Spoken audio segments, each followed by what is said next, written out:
Hello guys, welcome to our channel kids learning. Good morning. आज हम हिंदी का new topic करेंगे कारक। Now let's start. सबसे पहले उसकी डेफिनेशन है, संज्ञा या सर्वनाम के जिस रूप से उसका क्रिया और वाक्य के दूसरे शब्दों से संबंध का पता चले। क्रिया मतलब जिसके द्वारा काम हो रहा है, ठीक है, उसे कारक कहते हैं। जैसे मेज पर किताब रखी है, यहाँ पे पर क्या आ गया, कारक है। आगे कारक के भेद कितने हैं? 8 भेद है। कौन कौन से हैं? कर्ता कारक, कर्म कारक, करण कारण, संपादन कारण, अपादान कारण, संबंध कारक, अधिकरण कारण और संबोधन कारण। फर्स्ट है कर्ता कारक, इसका चिन्ह होता ने। क्रिया को करने वाले कर्ता कहलाता है। वाक्य में क्रिया को करने का कार्य संज्ञा या सर्वनाम द्वारा होता है। बच्चा सो रहा था, ठीक है, क्रिया क्या कर रहा है? वो क्रिया को करने वाले कर्ता कहलाता है, ठीक है। जो कर रहा है, कौन कर रहा है? बच्चा, ठीक है। कर्ता कारण कौन सा है? क्रिया को करने वाला बच्चा कर रहा है। क्या उनसे क्रिया कर रहा है? सो रहा है, इसलिए यहाँ पे सो क्या आ गया? कर्ता कारक।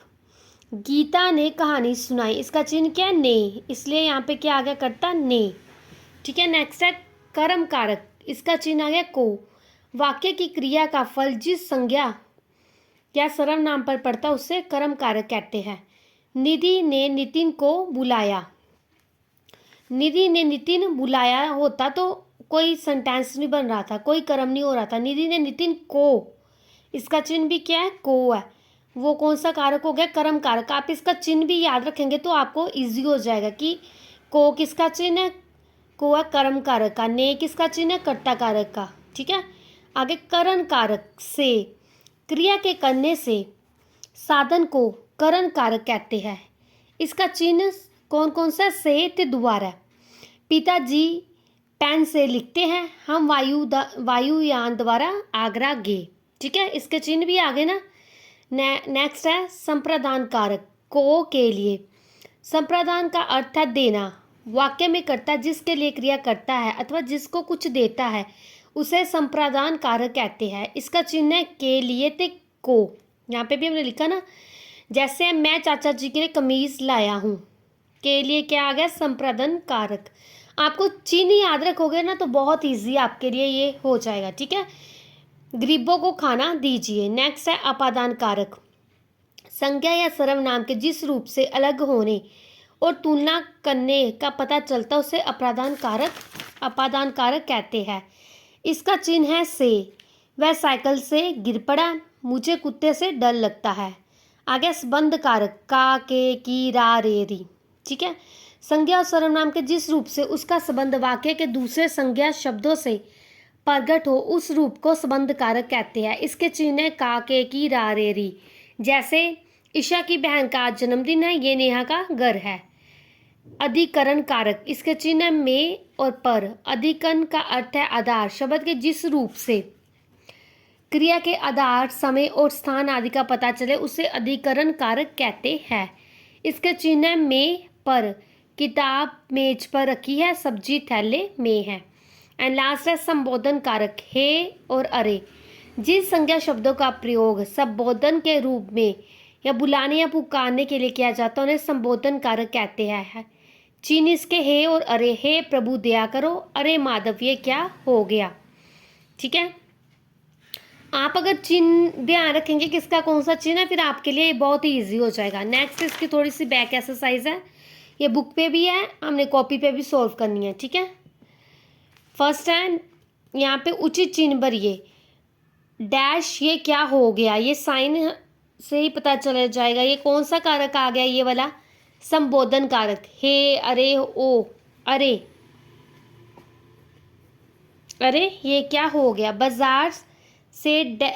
बाजार डैश फूल और सब्जी ले आओ, बाजार से फूल और सब्जी ले आओ, ठीक है।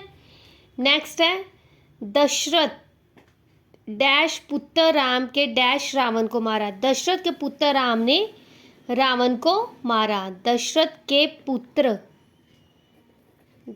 पुत्र राम ने रावण को मारा।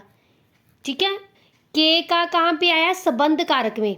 ये आप देखेंगे यहाँ पे, ये देखिए के का किसका संबंध कारक है, और ने कहाँ पे आया था? कर्ता कारक।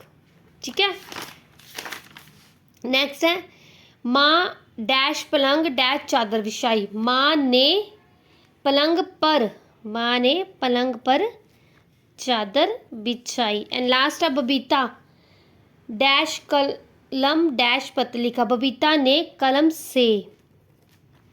कई बार तो ये ऐसे फिलअप्स आएंगे, कई बार आपको पूछा जाएगा कि के का किसके चिन्ह है, संबंध कारक है, अधिकरण कारण है, या अधिकरण कारक है, कौन से है। फिर हम लिखेंगे में और पर अधिकरण कारक है। ठीक है, ऐसे भी आ सकते हैं। जैसे वैसे हम ऐसे भी लिख सकते हैं कर्ता कारक ने, कर्म कारक से। ये भी चार्ट होता है। जैसे कर्ता कारक जो काम करे, कर्म कारक क्या होता है? जिस पर क्रिया का फल हो। ठीक है, करण कारक क्या होता है? नेक्स्ट है करण कारक क्या होता है? जिस साधन के द्वारा काम हो। ठीक है, फिर संप्रदान कारक क्या होता है? जिसके लिए कार्य करे। अपादान कारक होता है जिससे कोई वस्तु अलग हो। ठीक है, फिर संबंध कारक, संबंध से तो नाम से ही पता चलता है हमें कि जो दो शब्दों का जोड़े। अधिकरण कारक फिर कौन सा होता है? अधिकरण कारक होता है जिस पर या जिसमें कर्ता काम करे। ठीक है, एंड लास्ट है संबोधन कारण क्या कौन सा होता है? जिसमें किसी को बुलाया जाए। ये इजी वे से भी आप करेंगे तो फिर आपको वैसे भी हो जाएगा। ठीक है, वैसे कर्ता कारक ने कर्म कारक को करण कारक से के द्वारा, संप्रदान कारक के लिए, अपादान कारक से, संबंध कारक का के की, अधिकरण कारक में, पर, संबोधन कारक है, अरे। ऐसे भी एक चार्ट होता है। जैसे हम इधर कर्ता कारक ये सारे लिख दे, सेंटर में लाइन ड्रॉ करके, यहाँ पे ऊपर चिन्ह का हेडिंग दे दे। यहाँ पे जैसे कर्ता कारक का क्या था?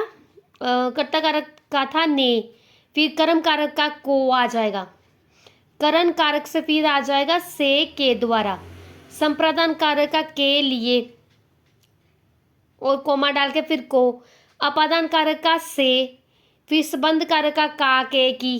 ठीक है, अधिकरण कारक का आ जाएगा में और पर, संबोधन कारक का है, अरे, और।